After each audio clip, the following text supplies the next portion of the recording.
Hi there guys, welcome back to Pulse 8. This is the first in a series of 3 videos to show you how to use our newest piece of equipment, the skill mill. Alright, so first of all we're just going to talk about how to safely get onto the skill mill for the first time user. So first things first, just making sure you step onto the kit from the back, make sure your feet are astride the belt like so. From there you're looking to step onto the back of the belt so as to be safe. Then when you step forwards you'll start to make the belt move.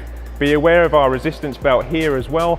We want to set that down to a medium to low level in order to be safe for us to use it for the first time.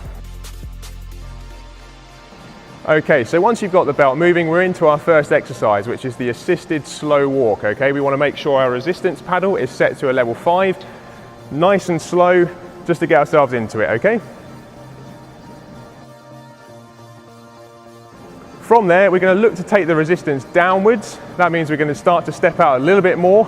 Still assisted at the sides here. That means it's nice and safe for us. Feet towards the front of the curve, and let's power walk it away. Okay, so for our third exercise, we're going to take our hands away now, still making sure our resistance is set to medium, and we're going to power walk without the assistance of the bars. So for our next one, we're going to turn sideways on. We're going to do some lateral movement. That means some assisted side steps. Make sure your resistance again is set to a 5 or a 6.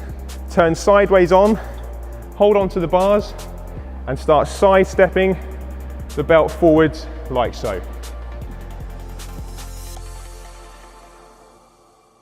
So we hope you enjoyed that first video on our new equipment, the skill mill.